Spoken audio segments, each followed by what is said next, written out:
Picture this. 200 people at a black tie wedding.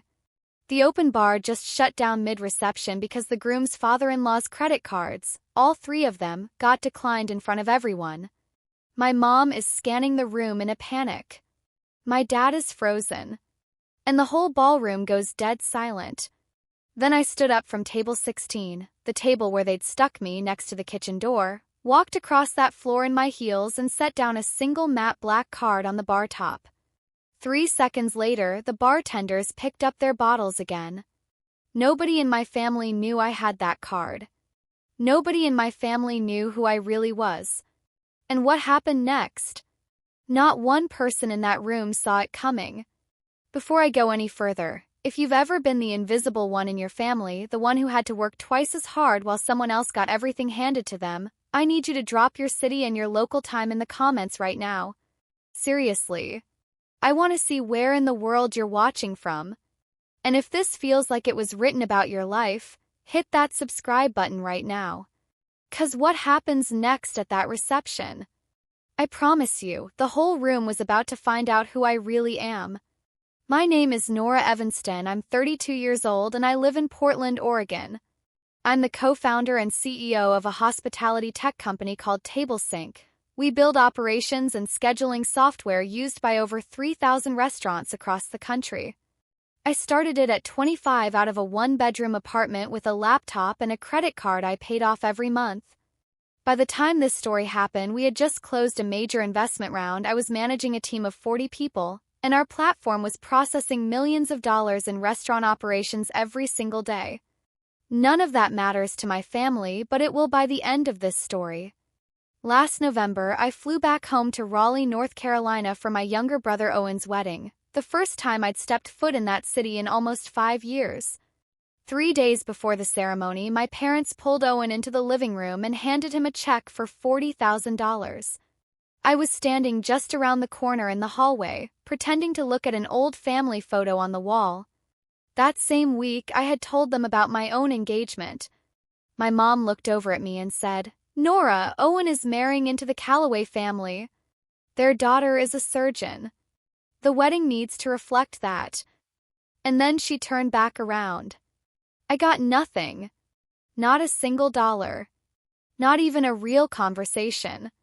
And what happened at that reception 3 days later? Changed everything. For every single one of us. Let me take you back to the beginning, to the week it all started. The flight from Portland to Raleigh cuts right over the Appalachians, and somewhere over the mountains, the clouds broke open and let in this warm golden light that flooded the whole cabin. I turned away from the window and tucked my legs underneath me. The seat was wide enough that I didn't feel cramped. I'd booked a premium seat, though I never made a point of mentioning it. I was wearing a soft cashmere wrap, expensive, but the kind of thing that just looks like a cozy sweater if you don't know what you're looking at. My fiancé, Daniel, sat next to me. He was flipping through a food magazine, dog-eared at some article about Pacific Northwest farms.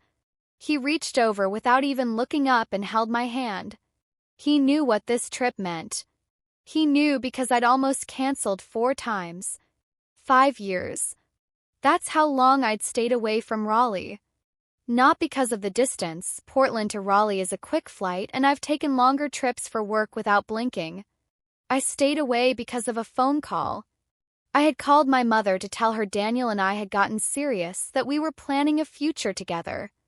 Her response? "You always find a way to make things about yourself, Nora. Owen just got accepted to that real estate program. Congratulations to him." I hadn't exploded. I hadn't even cried on the phone. I said congratulations to Owen, and then I quietly stopped calling. Not with some big speech, not with a dramatic exit, I just stopped. And nobody in my family noticed for almost 2 months. Daniel put down his magazine. "You doing okay over there?" "Define okay," I said. He smiled. "I've got sleep pills if you need them." "For the flight or for the family?" "Pick one." My phone buzzed. A text from my mom, the first in nearly 3 weeks, and only because I had confirmed our flight details the day before. It read, Owen's pre-wedding welcome party is Saturday. Please don't be late like last time. 5 years. And that was her opener. Not I've missed you. Not I'm glad you're coming. Just instructions.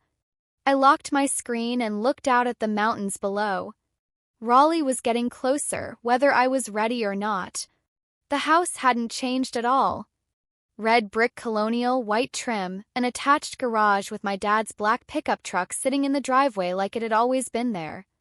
The flower beds were perfectly edged, the kind of lawn that says we care what the neighbors think. Daniel pulled our rental into the driveway and turned off the engine. "Ready?" he asked. "Nope," I said. "Let's go." We walked in through the side door. Front door was for company. My mother, Linda, was in the kitchen with Owen, both of them hovering over a spread of cake samples on the granite island. Chocolate layers, cream cheese frosting, tiny gold forks, the whole production. Owen was laughing, jabbing a fork at a lemon cake. My mom had her arm wrapped around his shoulders. When she saw me, she straightened up. "Oh, you made it." Not a hug. Not a welcome home. Just acknowledgement that I had, in fact, arrived. "Hi, Mom," I said. Owen waved from across the island. "Hey, Nora. Come try this lemon one, it's insane." Then he pointed to his phone propped against a fruit bowl. "Cassandra's on FaceTime, say hi." Cassandra, Owen's fiancée. The surgeon. She was on video in scrubs, grinning from some hospital break room. "Sorry I can't be there in person," she said through the speaker. "Busy saving people, you know how it is." My dad, Frank, came in from the back den with a newspaper tucked under his arm. He shook Daniel's hand quickly, the way you'd shake hands with someone you just met at a car dealership. "So, you're in restaurants," he said. "That's still a good business these days?" Daniel had built 4 restaurants across Portland. My dad knew this. He asked anyway. I looked at the refrigerator while Daniel answered politely. Every single inch of it was covered. Owen at prom. Owen at his high school graduation. Owen and Cassandra at some charity gala. Owen at a golf tournament last summer. Not one photo of me. There was also a thick cream envelope sitting on the kitchen counter. My mother's handwriting on the front, Owen and Cassandra, for the wedding. I picked up a lemon cake sample and ate it standing up. It was actually delicious. Saturday evening, about 40 guests filled my parents' backyard for the pre-wedding welcome party. Neighbors, church friends, my mom's book club, a few of Owen's college buddies. My mom had strung Edison bulbs across the patio and hired a bartender for the night. It was impressive. Cheese boards, past appetizers, a tower of little pastel pastries in blush and ivory.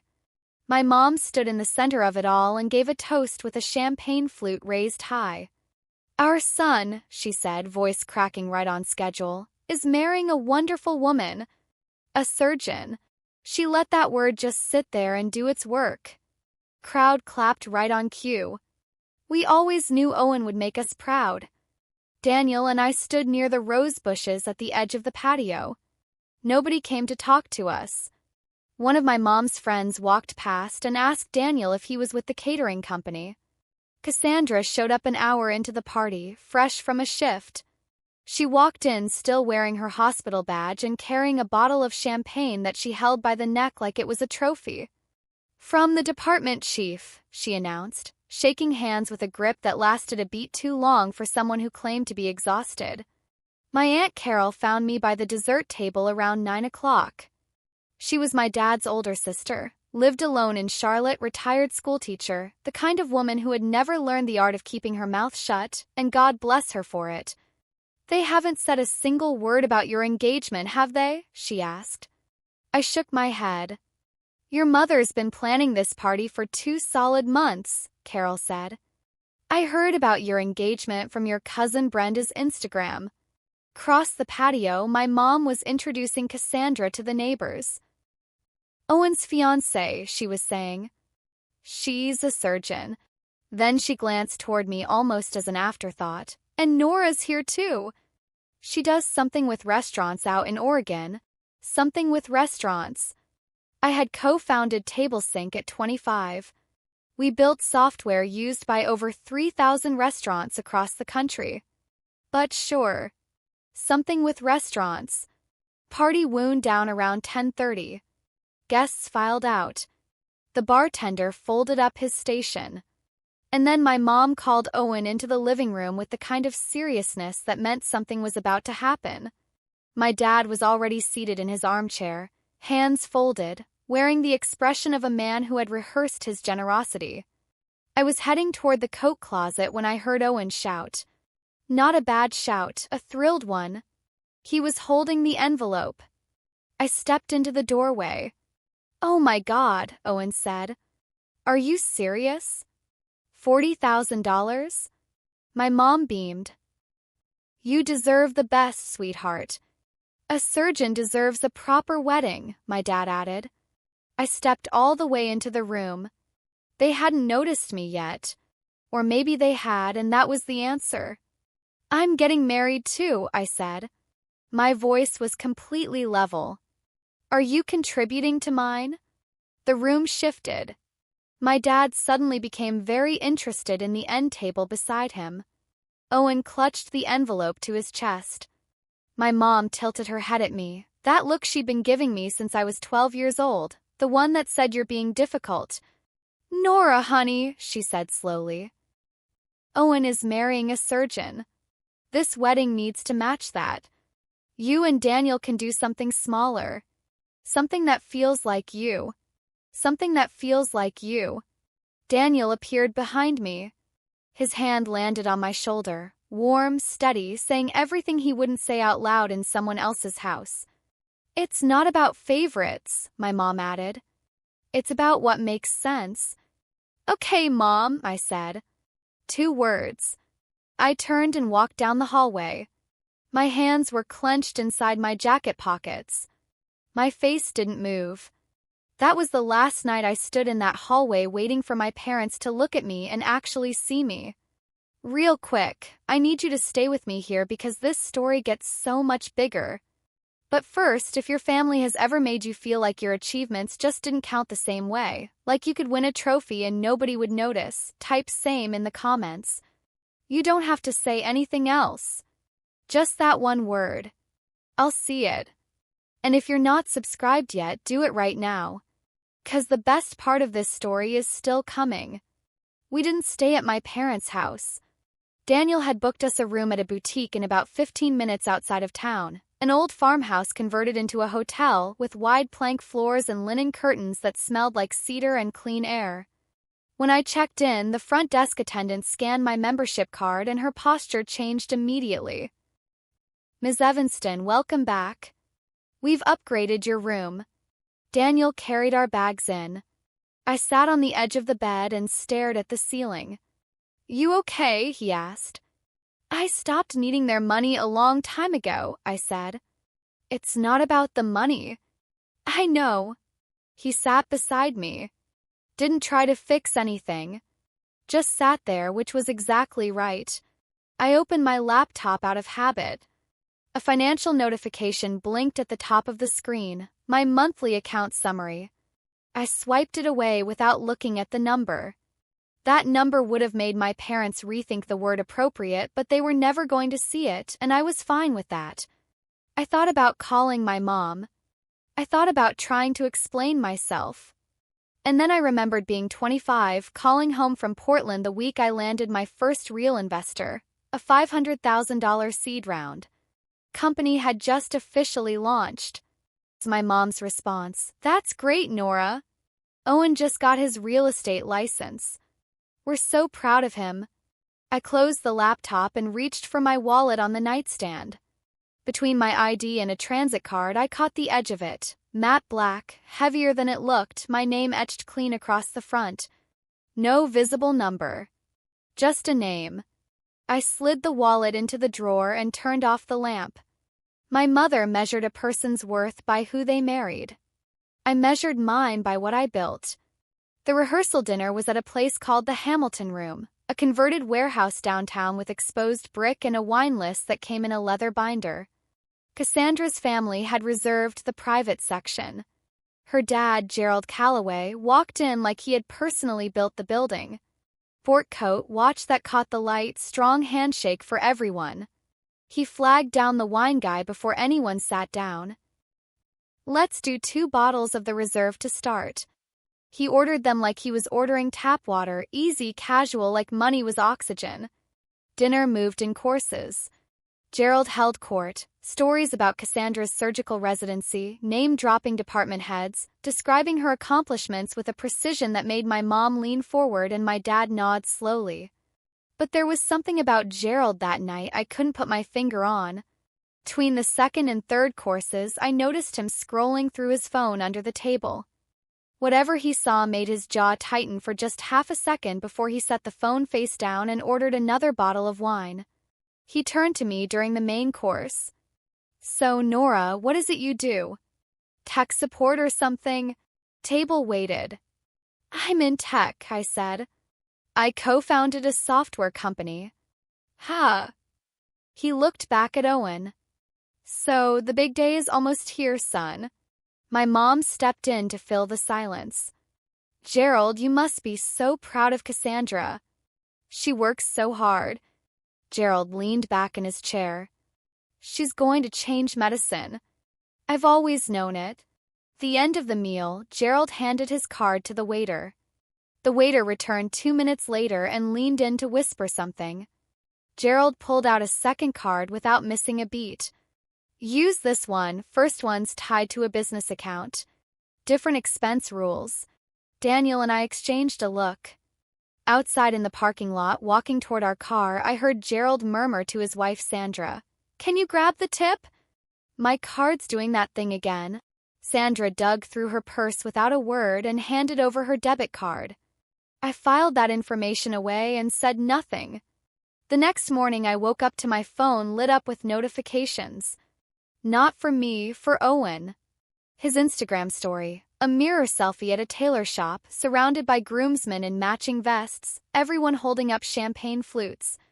My mom was in the background, hands clasped together, glowing like a lamp. Getting fitted with my boys and mom. Best morning ever. She had gone. She had been invited. I had not been asked. I called her. She picked up on the third ring, breathless and happy. I could hear laughter in the background. "Mom," I said, "I saw Owen's story. You're at the tailor with him." "Oh, yes. It's been such a fun morning. Owen looks so handsome and everything. I thought you'd be busy, Nora. You always seem to have so much going on.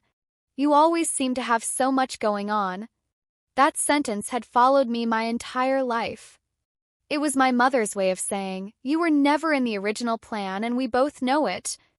"Have a great time," I said. And I hung up. A text from Owen came 90 seconds later. "Don't read into it, Nor. It was just a fitting. You're overthinking again." I set the phone face down on the nightstand. 20 minutes later, Aunt Carol called. "I wasn't invited to the fitting either," she said, flat as pavement.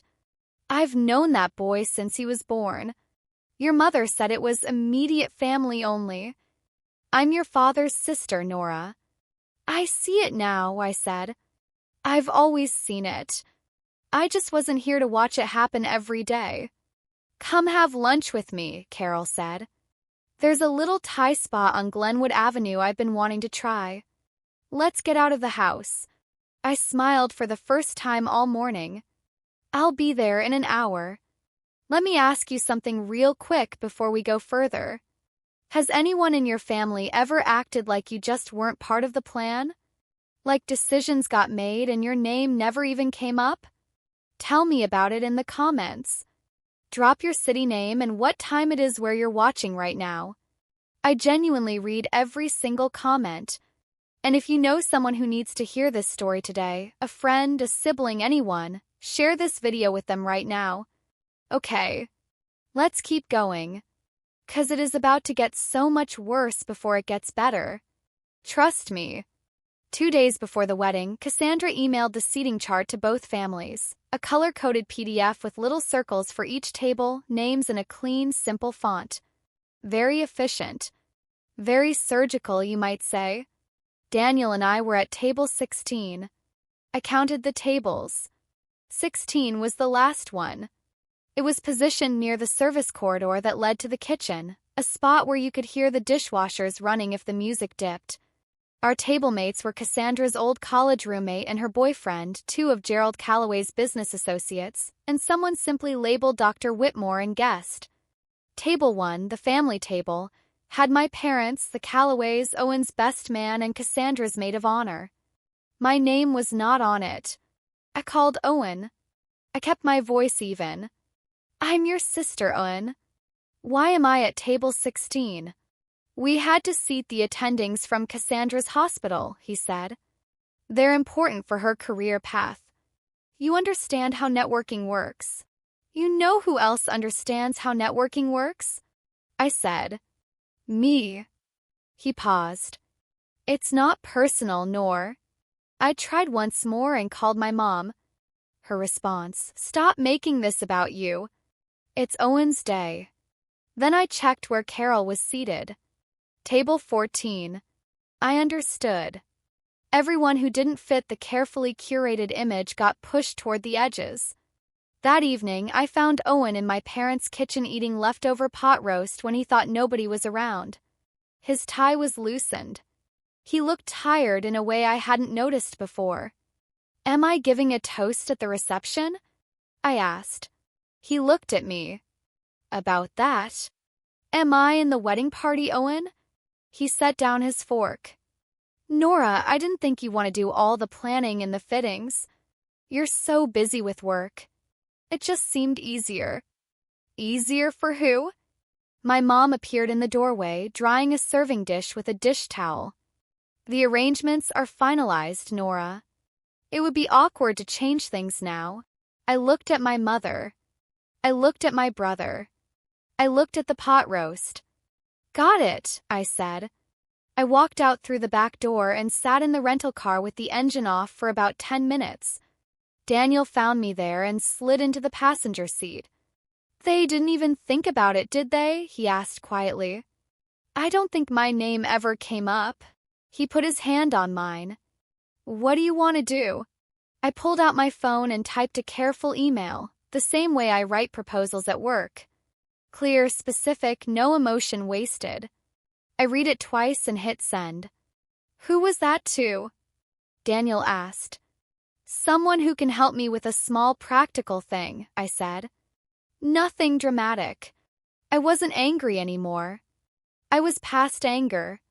I was done waiting at a door that was never going to open from the inside. The last dinner before the wedding was my mom's chicken and dumplings recipe, the one she'd been making since before I was born. Gerald Calloway sat at the head of the table. Nobody invited him there. He just took the seat. "After Cassandra finishes her fellowship," Gerald said, cutting his roll, "we're looking at opening a private practice. That's where the real money is. Heart surgery, that's where you want to be." My dad leaned back. "That's the kind of vision I respect. The real builder." My mom smiled the way she used to smile when Owen got straight A's. She turned to me. "Daniel, have you thought about maybe pivoting your restaurants into something more corporate? More stable?" Daniel answered graciously. He always did. Gerald jumped in. "No offense, ma'am, but food service is a tough space. Margins are brutal. What are you running, like 2 locations?" "4 actually," Daniel said pleasantly. Gerald blinked, reset, and turned back to the table without acknowledging it. Carol, who had been carefully quiet all night, set down her spoon. "Gerald, what kind of car do you drive?" "Mercedes S-Class," he said immediately. "The long wheelbase version." "Oh," Carol said. "Interesting." Gerald's phone buzzed. He stood to take the call in the hallway. I was closest to the door. I could hear him clearly. "I told you I need more time," he said low and tight. "I know what the terms say. Give me 60 more days. I'll have the capital by then." This deal can't fall through. There are people depending on me. A pause. I understand. I'll handle it. He walked back to the table looking totally calm. Business stuff, he said easily, and speared a dumpling. My dad was still nodding at him. My mom was still smiling. Gerald Calloway, who had just promised someone 60 more days to find capital he apparently didn't have, was sitting at the head of someone else's dinner table talking about private practice returns. I ate my chicken and dumplings and said nothing. I stood in front of the hotel mirror at 6:30 on the morning of the wedding. The dress was a deep plum silk, simple, perfectly fitted, nothing extra. The kind of dress that if you knew the designer, you'd know. If you didn't, you'd think it was a really nice dress from a department store. That was intentional. Daniel came out of the bathroom in a dark charcoal suit and a plum pocket square that matched my dress without trying too hard. He looked at me in the mirror. "You look like you're about to take over a company," he said. "Just a wedding," I said. I opened my clutch, a small dark leather thing, and checked inside. Phone, ID, lipstick, and the card. Matte black. Heavier than plastic. My name etched into the surface. I snapped it shut. A text from Carol, saving you a seat at table 16. We ride together. I showed it to Daniel. He laughed. My phone buzzed again. An email. Subject, confirmed, bar service authorization request. I read it once, nodded, put the phone away. Daniel raised an eyebrow. "What was that?" "Just a confirmation," I said. I wasn't going to that wedding to prove a point, but I was done making myself invisible in a room where I had every right to exist. The venue was Belmont Estate, a historic property about 20 miles outside Raleigh, all rolling hills and white fences and a reception hall that looked like it belonged on the cover of a magazine. Valets in white jackets met every car at the circular drive. Inside, the ballroom was a production. Cathedral ceilings, 3 massive chandeliers throwing light across 200 place settings of china and polished silver. Fresh flowers on every surface, dahlias, garden roses, smoked eucalyptus. The centerpieces alone probably cost more than my first car.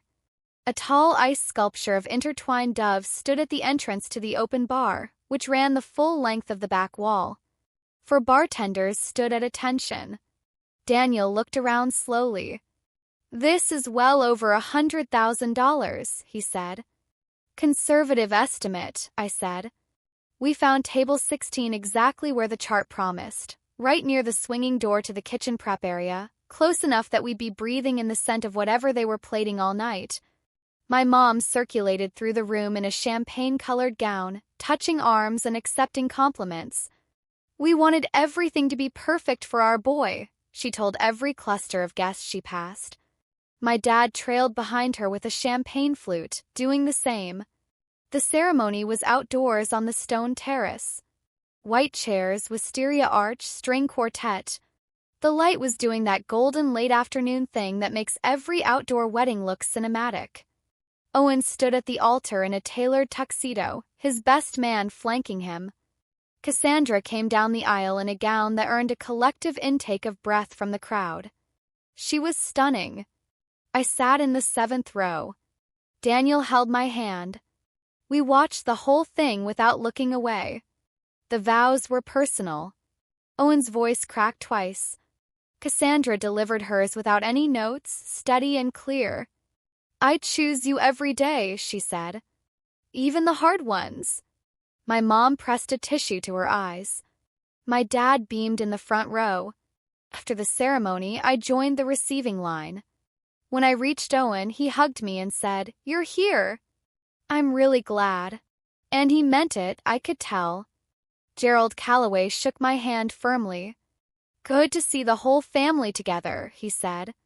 Then a woman behind me, one of my mom's friends, tapped my shoulder. "And what do you do, sweetheart?" "Tech," I said. "I run a software company." "Oh."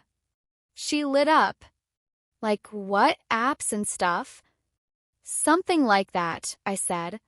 Daniel squeezed my hand twice. "Our code for let it go." At the signing table, I watched Owen lean over the wedding certificate. His hand was steady. But I glanced past him at Gerald standing nearby, and just for a fraction of a second, something crossed Gerald's face, a flicker, a tiny crack, and then it was gone and he was smiling again. I was probably the only one who caught it. The reception hit full gear within the hour. The DJ had the floor moving, the photo booth was packed, and the bar was flowing freely. Gerald stood at the bar with a few of his friends from the country club, holding court, cocktail in hand. "My treat tonight, gentlemen," he said, patting the bar. "Enjoy everything." My treat. Callaways were supposed to cover part of the wedding costs. That's what everyone had been told. Gerald had made a big point of saying he'd handle the bar tab all the way back at the rehearsal dinner. The speeches started during the salad course. My mom went first. She spoke for 6 uninterrupted minutes. She told the story of Owen's entire life. His first soccer goal, his middle school science fair victory, his college graduation, his first real estate deal. She called Cassandra, the answer to every prayer I ever whispered. She did not say my name once. My dad went next. He raised his glass. "I'm proud of both my children." He paused. The word both drifted through the air like a balloon. "Owen, you found an extraordinary woman. To a lifetime of happiness." He sat down. Daniel leaned toward me. He said both, but only one of you got a story. Carol caught my eye from 2 tables over and shook her head once, slowly. I ate my salad. The dressing was really good. Near the bar, I noticed one of the bartenders lean toward another and exchange a quiet word. The second bartender glanced toward the bar manager, who was standing at the edge of the service area looking at something on a small tablet. His expression shifted, professional, careful, but tense. Something was off. I couldn't tell exactly what yet, but I noted it. The father-son dance was Sam Cooke, slow and warm. My dad and Owen moved across the floor, my dad's hand on Owen's shoulder, both of them laughing at something only they could hear. My mom wept beautifully from the front table. I sat at table 16 and watched. One of Cassandra's bridesmaids slid into the empty chair beside me. Bright, friendly, with the energy of someone who had already had 2 glasses of champagne. "Oh my gosh, are you Daniel's partner? He told us about you. You're the startup person." "That's me," I said. "That's so cool," she said genuinely. "I've been trying to get into the tech world forever. Can I ask you anything about it later?" "Absolutely," I said. And I meant it. She was the only person at this wedding besides Daniel and Carol who had asked me a single real question. Her name was Maya. She was Cassandra's closest friend from medical school, and she spent the next 5 minutes telling me she was secretly miserable doing skin treatments and really wanted to move into healthcare tech. I gave her my card. She looked at it and her eyes went wide. "Wait, you're that Nora Evanston? Your platform is what my hospital uses for patient scheduling." "That's us," I said. She stared at me. Then she looked across the table at Daniel. Then back at me. "Does Owen know what you actually do?" "I'm not sure anyone in my family does," I said. Then Gerald Calloway appeared at our table. Tie loosened, expression just a touch too relaxed, cocktail sweating in his hand. He leaned against the back of the empty chair like he owned the furniture. "Hey there, sis," he said to me with a grin that had too many teeth in it. "You holding up okay all the way back here?" "Doing just fine, Gerald," I said. He looked around the table with satisfaction. "Quite a party, right? Cassandra deserves everything. I've given that girl everything she ever needed." He paused to let that land.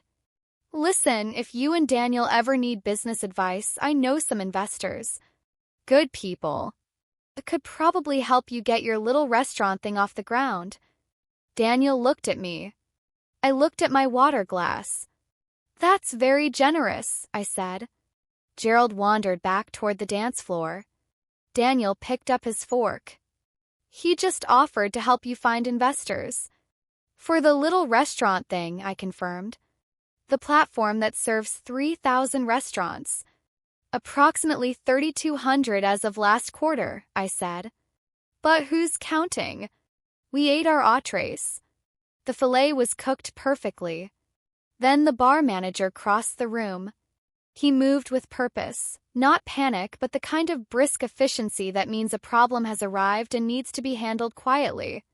He cut Gerald off near the photo booth and positioned himself between Gerald and the nearest cluster of guests. He leaned in close, voice low, hands clasped. I couldn't hear the exact words from table 16, but I could read every line of Gerald's body language. His shoulders rolled back. His chin came up. He reached into his jacket casually and produced a card. Of course, Gerald said, loud enough that I caught it from across the room. Not a problem at all. The bar manager nodded and walked to the terminal. He ran the card. Returned 60 seconds later.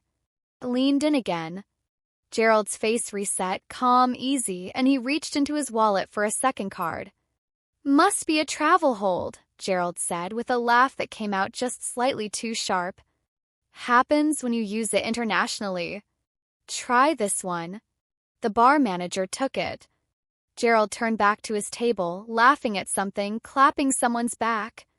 4 minutes passed. The bar manager returned. Stiffer this time. Less apologetic. Sir, he said, close but not close enough, this card is also showing a decline. We need a valid form of payment to continue service. 3 nearby tables heard it. I know because I watched heads turn. Gerald's face went red. He went through his wallet slowly, then less slowly, and produced one more card. System error, he said. Run this one. The bar manager took it. Walked back to the terminal. And 30 seconds later, all 4 bartenders set down their bottles in unison. The bar was closed. The hum of the room changed. Guests who had been headed toward the bar stopped mid-step. Conversations trailed into silence. Someone laughed nervously. Cassandra came off the dance floor, veil trailing. Dad, what's going on? Just a technical glitch, sweetheart. Don't worry about it. My mom appeared. What's happening with the bar?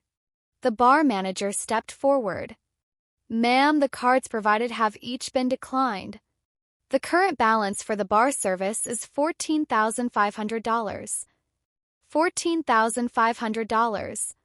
The number landed like a dropped tray in a quiet kitchen. The room went still. My dad stood up slowly. Gerald? His voice was flat and precise. What is this? Gerald's mouth opened. Nothing came out.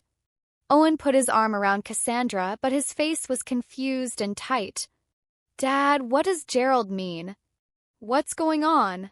Gerald looked at his wife Sandra, who was sitting perfectly still with her hands folded on the table and her eyes on the centerpiece. I have some cash flow problems at the moment, Gerald said quietly. Temporary. The development deal hit a delay. A development deal, my dad repeated. I'll have everything squared away within 60 days. I just need someone to front the bar tab tonight and I'll reimburse. Front it with what? My mom said. Her voice had gone strange, high and thin. Frank and I already spent everything. The venue deposit, the flowers, the catering, the $40,000 we gave Owen. She looked at my dad. We spent all of it. And there it was. They had spent it all. The check they wrote Owen, the deposits they'd made, the arrangements they'd funded, all of it gone. And now the bar tab, which Gerald had promised to cover, was sitting at $14,500, and nobody at this wedding could pay it. Cassandra pressed both hands to her face. This is my wedding day, she said. This cannot be happening. Owen stared at his new father-in-law. Gerald, you told me at the welcome party that you had this covered. I thought I did, Gerald said. The deal was supposed to close. What deal? Sandra said quietly, and something in her voice made Gerald flinch. I got the sense this was not the first conversation they'd had about the deal. My mom's eyes swept the room, scanning every face for someone who might have an answer. Past the neighbors, past the book club friends, past Maya who was watching from across the room with her hands over her mouth. And then her gaze landed on mine. I held it. Then I opened my clutch. Okay. Stop. 200 people in that room. The bar is shut down. My parents are broke. Gerald is hiding. And my mom, the woman who just months ago told me my wedding wasn't worth funding, is now staring at me like I'm the only lifeline she has left. And I've got something in that clutch that nobody at that wedding knew existed. If you are feeling anything right now, hit that like button. Right now. Hit the bell so you don't miss what comes next. And make sure you're subscribed because you do not want to miss what happens when I walk across that floor. Here we go. I sat at table 16 with my hand inside the clutch and let the moment breathe. Everything came back in quick flashes. She's marrying into the Calloway family. You always make things about yourself. You and Daniel can do something that feels like you. Table 16. Oh, and Nora's here too. She does something with restaurants. I looked at Owen. He was standing in the middle of the ballroom in a tuxedo, looking like a man who had no idea what kind of ground he was standing on. I looked at my mom. She was gripping the back of a chair, and all that carefully held control was falling right off her face. I looked at Gerald, staring at his phone like the answers were in there somewhere. I looked at Daniel. He was already looking at me. Calm. Steady. Saying nothing because he already knew what I was going to do and had already decided he was in. This was not about revenge. I had told myself that 100 times since I booked the flight. It was still true. This was about who I am. It had always been about who I am. I closed my fingers around the card. I stood up. I smoothed the front of my plum silk dress. I pushed my chair in. And I walked across that ballroom. 200 people watched me cross the floor. The only sound was the click of my heels on hardwood and the nervous murmur of guests who didn't know what was happening but could feel that it was something. The bar manager was standing at the counter, card reader in hand. I walked up and set my card on the bar top. Matte black. Heavier than it looked. My name etched clean into the surface. No visible number. Just a name. He looked at it. His eyes did a small double take, the flicker of someone who recognizes an object they've only seen a handful of times in their career. Put everything on mine, I said. The full tab. He picked it up carefully, the way you handle something you respect. Yes, ma'am. One moment. He walked to the terminal. Swiped the card. 3 seconds. 5 seconds. The machine beeped. A green light. He turned to his team. Resume service. Bottles lifted. Ice cracked. Glasses filled. The bartenders moved with the efficient relief of people who have just been told the storm has passed. I turned around. The room was staring. My mom's mouth was open. My dad's champagne glass was tilted at an angle that was spilling on the tablecloth, but he didn't notice. Gerald stood completely still, the color gone from his face. Owen was looking at me with an expression I had never seen on him before, something between gratitude and a kind of wake-up call. Cassandra was crying, but they weren't the same tears as before. Maya, from across the room, pressed both hands together toward me like a small, private bow. "It's your wedding day, Owen," I said, loud enough for the nearest tables to hear. "The bar is open." I walked back to table 16, sat down, placed my clutch on the table. Carol appeared at my elbow within seconds. She took my hand and held it tight and didn't say a word, which was genuinely remarkable for Carol. Behind me, someone started clapping. Then a few more. Then it faded into the hum of a room trying to figure out what it had just witnessed. Daniel picked up his water glass. "Well," he said. "Well," I said. He took a sip and looked at me over the rim. "You okay?" I reached for a shrimp cocktail from the appetizer tray. The shrimp is actually really good. He laughed. He actually laughed, and something in my chest loosened. Not grief, not relief, just space. Room to breathe. Around us, the room was adjusting. I could hear it in pieces. Who is she? A woman at table 11 to her husband. The sister. Someone at table 9. She has a black card. Table 6. What does she do? Everywhere. My mom stood motionless for what I counted as 38 seconds. Then she walked toward my dad and whispered something. He set down his champagne glass and didn't pick it up again. Gerald disappeared toward the back exit. He didn't come back for a while. Owen stood in the center of the dance floor, looking at me across the room. And for the first time in our lives, he didn't look past me. He looked directly at me. Really looked. Maya came over and sat down next to Daniel. I just want you to know, she said quietly, that what you did was one of the most dignified things I've ever seen. I ate another shrimp and said thank you. 20 minutes later, my mom appeared at table 16. Arms crossed. Chin lifted. Posture of a woman who had come to reclaim some kind of control over a situation that had slipped completely out of her hands. Can I talk to you privately? She said. You can talk to me here, I said. She glanced at Daniel, at Carol, at Maya, at the two business associates of Gerald's who were suddenly intensely interested in their dessert plates. Where did that card come from, Nora? What exactly are you trying to prove? I'm not proving anything, Mom. Gerald's cards were declined. Someone had to handle it. Gerald, she corrected, almost by reflex. Gerald's cards, I said. All 3 of them. Her jaw tightened. You could have handled that quietly. Gone to the manager yourself without making it a whole production. There was no production until the bar stopped serving. I ended the situation. You're the one who's creating a new one right now. She stared at me. Her mouth worked, but nothing came out. The table behind her, one of her book club friends was watching with her fork suspended in midair. My mom turned and walked away. Her step was slightly off, and her corsage had gone crooked. And for the first time in my life, Linda Evanston did not get the last word. Daniel exhaled. You okay? I'm really okay, I said. And I meant it. Gerald emerged from wherever he had gone looking like a man who had been through something. Eyes red at the edges. Tie pushed to one side. His phone was clutched in his hand, dark and silent. Sandra met him near the corridor.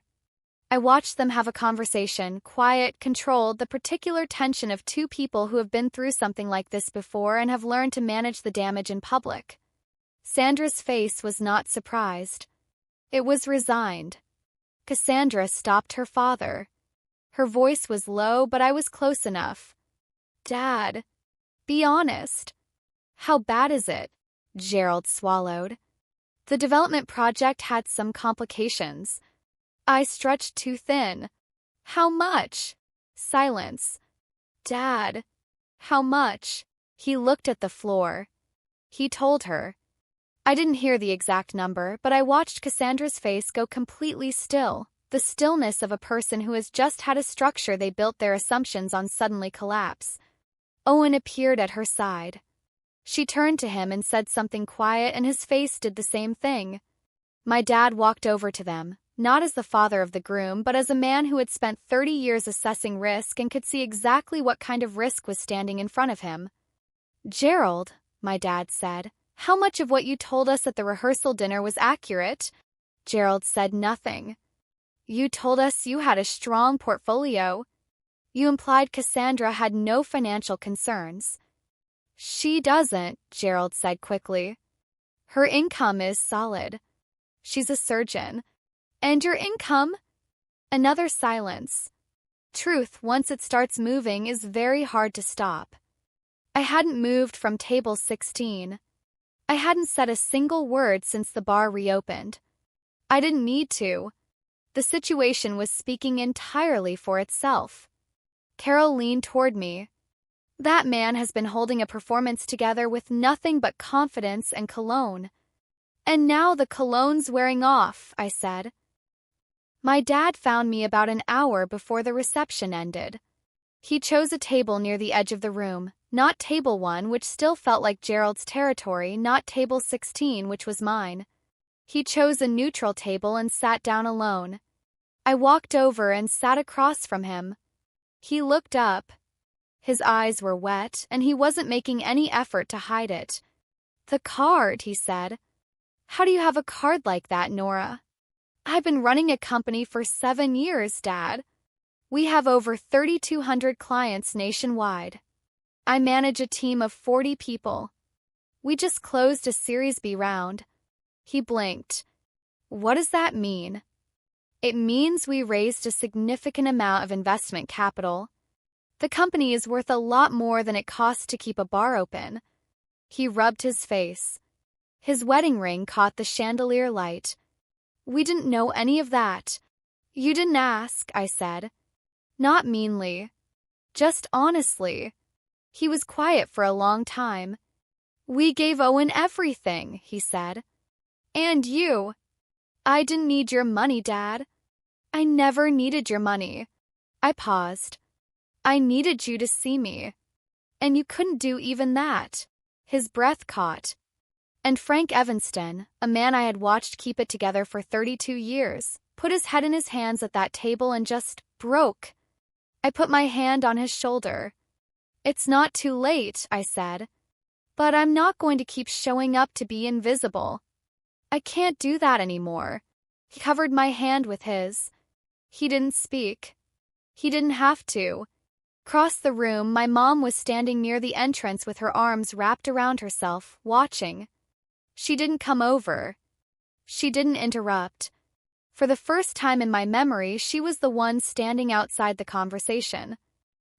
I found Owen in the hallway outside the ballroom. He was sitting on a bench beneath a landscape painting, bow tie hanging loose around his neck. He looked young in a way he hadn't all weekend. "Did you know?" he asked. "About Gerald?" "I had a feeling," I said. "I heard a phone call at dinner. Didn't know the details." He nodded. Cassandra didn't know either. About how bad it was. I sat beside him. Our shoulders touched. "You paid $14,000 for my wedding bar," he said. "Yeah." "Why?" "Because it's your wedding day, Owen. And I'm your sister." He pressed his lips together. His chin did that thing it used to do when we were kids, and he was trying not to cry. "I've been a bad brother," he said. "You weren't bad. You just never looked over here." "I looked," he said quietly. "I just didn't say anything. It was easier to let Mom decide how things were." "I know." He turned toward me. "Can we fix it?" "We can start being real," I said. "That's different from fixing it. But it's better." He leaned his head back against the wall. "What do I do about Cassandra? About Gerald? Talk to a financial advisor. Talk to a lawyer if you need to. Get the full picture before you make any decisions." I paused. She didn't know either, Owen. That matters. He exhaled. "She's a good person." "I know," I said. "I could tell." We sat in silence for a moment. Inside, the DJ had started a slow song and a few couples had drifted back to the floor. The wedding was still running. Weddings are machines that way. "I'm proud of you," Owen said suddenly. I should have said that. I don't know why I didn't. Mom always made it seem like you were fine without us.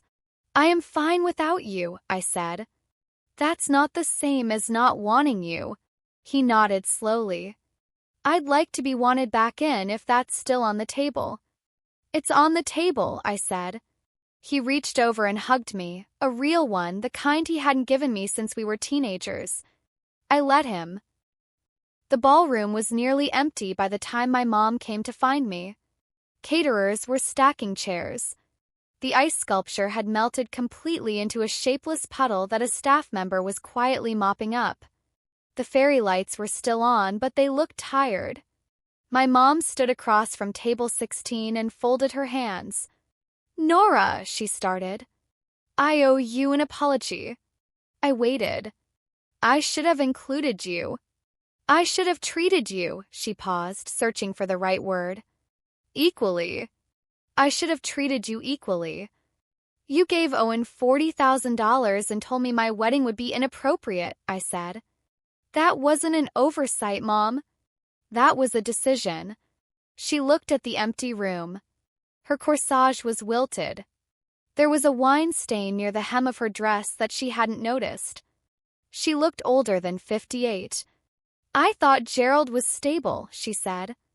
"I thought Cassandra's family would take care of things. I thought," she stopped. "I thought I was protecting Owen.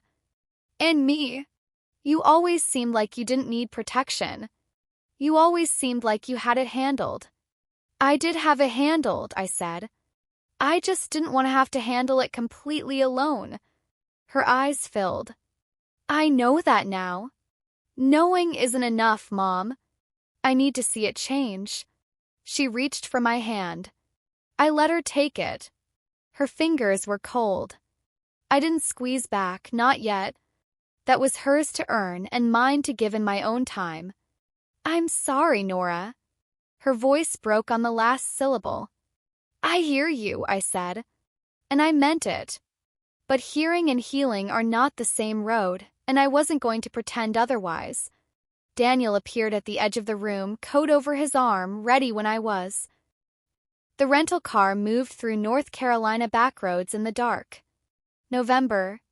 Trees were bare, branches reaching up against a sky full of stars you can't see in Portland. Daniel drove. I let my head rest against the window.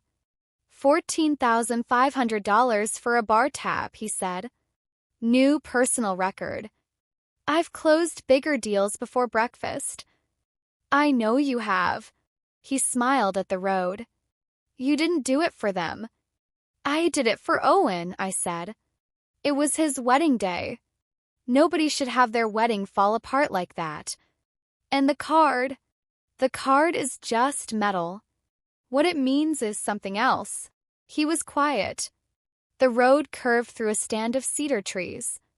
"So what does it mean?" "That I built something," I said. "Without them. Sometimes despite them." He reached over and held my hand. My phone buzzed. I checked it. 3 missed calls from my mom. 1 from my dad. A text from Owen. "Nor, thank you. I mean every word of it. We're going to be better." And 1 from Maya. "Email me. Seriously. I want to talk about the healthcare tech pivot." I typed back to Owen. "I know. Rest. We'll talk soon." Beneath those, an email notification from work. Subject: Board approval confirmed, Series B closing documents. "What's that?" Daniel asked. "The Series B closed," I said. He glanced over at me. "Like fully closed?" "Fully closed." He let out a long breath. "When are you going to celebrate that?" "I am celebrating," I said. "This is me celebrating." I gestured at the windshield, at the road and the dark and the stars. "This is exactly what celebrating looks like." He understood. He always did. 1 week later, I was back in Portland. Morning light came through the windows of our apartment in the Pearl District. Daniel was at the kitchen table sketching a new menu concept for the 5th location. I was on my 2nd cup of coffee watching the Willamette River. Owen called on Tuesday. His voice was quieter than I was used to. "Cassandra talked to a financial advisor," he said. "Gerald's situation it's pretty bad, Nor. The development deal collapsed completely. He's got significant exposure." She didn't know. She really didn't. "I believe her," I said. "We're in counseling. Both of us." He paused. "She cried for a whole day when she found out. Not about the money. about the fact that her dad had been performing this whole life for years and she'd believed all of it. That's its own kind of grief, I said. Yeah. He exhaled. Gerald, sorry, he laughed a little, which surprised me. Sorry, I keep getting confused. Anyway, we're figuring it out. Together. That's the right way, I said. On Thursday, my dad called. A 919 area code. Raleigh. He hadn't called me in 5 years. I picked up on the second ring. I want to know what you do, he said. His voice was careful and slow, like someone choosing each word before they said it. Tell me about the company. Tell me about your work. So I told him. I told him about the platform, how it started as a scheduling tool and grew into a full operations system. I told him about the early days when Daniel and I were living off his restaurant salary while I coded until 2 in the morning. I told him about the first client, the first 10 clients, the first 100. I told him about the server crash 40 minutes before a board presentation and how I fixed it from a parking garage stairwell with my laptop balanced on my knees. He listened. He asked questions, real ones. Not polite ones. My father called me to ask about my work. It only took 32 years, but it happened. My mom sent an email 2 days after that. Long, carefully written, more honest in some paragraphs than others. Near the end, she wrote, I was afraid you were going to end up struggling the way I did when I was young. And I thought the safest path for a woman was to marry well. I taught that to Owen without ever questioning it. I never thought to teach it to you because you always seemed like you were already somewhere I wasn't. I read it twice. Then I wrote back a single paragraph. I said I understood where it came from. I said understanding didn't close the wound, but it was a start. I said I'd like to see her in Portland sometime. She replied in 10 minutes. We'd love to come. When are you free? 6 months later. A small vineyard outside of Ashland, Oregon. 60 guests. No ice sculptures. No $40,000 checks. Daniel and I paid for everything ourselves, and it cost exactly what we wanted it to cost. The ceremony was under an old oak tree. Real wisteria, not shipped from a florist, actually growing from the ground, purple and wild. Chairs were mismatched on purpose. Caterer was a local farm collective that Maya helped us find after she joined my company as VP of Partnerships 3 months earlier. The wine was from the vineyard we were standing in. My dad walked me down the aisle. He started crying somewhere around the 3rd row. I held his arm and didn't rush him, not even a little. My mom sat in the front row in a pale blue dress, simple and elegant, not the focal point of anything. She didn't give a speech. She didn't organize the seating. She sat and she watched. And when I caught her eye during the vows, she pressed both hands over her heart and nodded once, slowly. Owen was my man of honor. He stood right beside me and held the rings in a small velvet box and spent most of the ceremony visibly trying not to cry, which was very on brand for him. His toast was 3 sentences long. My sister paid for my wedding bar without flinching, he said. Not to prove something. Just because that's who she is. I spent years not seeing her clearly. I'm not going to waste any more time. Aunt Carol, seated at table 3, a very good table, said, finally, loud enough for the whole vineyard to hear. Daniel and I danced under string lights as the sun dropped behind the hills. No DJ, just a playlist we had built together over Sunday mornings, one song at a time. Cassandra was there. She and Owen were working on things slowly, honestly. She came alone and she was steadier than I expected, which made me like her more. Gerald was not there. I didn't need $40,000. I just needed the people I loved to actually show up. And this time they did. After the honeymoon, a week in the San Juan Islands, kayaking and eating oysters and watching Daniel photograph every single bridge we crossed, I made a call. Mom. Nora. She sounded careful. She'd been sounding careful for months, the way people do when they know the ground has shifted and they're not yet sure where to put their feet. I love you, I said. But I need you to understand something clearly. Okay, she said. I'm not going to keep earning my place in this family. I earned it by being born into it. That should have been enough from the beginning.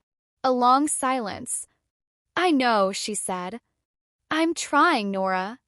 I really am. Trying is good.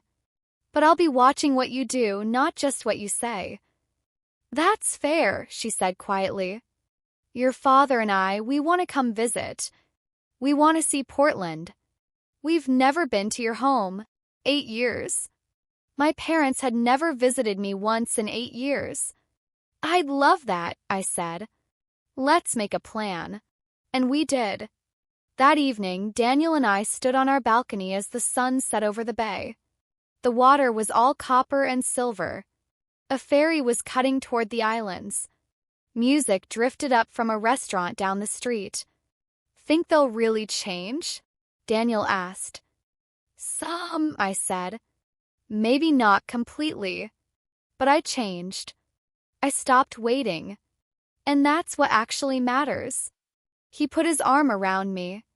I leaned in. I had spent 32 years waiting for my parents to see me. Around year 27, I stopped waiting and built a life worth seeing. The difference is, I built it for myself. The black card covered a bar tab. $14,500 approved in 3 seconds. But what it really opened was a conversation that my family had been avoiding for 3 decades. Made the invisible visible. Put something real and undeniable where there had only been performance before. My parents aren't perfect.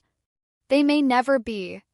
My mom still slips into old habits sometimes, the comparison, the deflection, the careful management of narrative. But she's aware of it now. And my dad calls every Thursday. He asks about work. He asks about Daniel. Last week he asked if I was happy. I said yes, and I meant every syllable. If you've ever been the one who did everything right and still got looked past, I see you.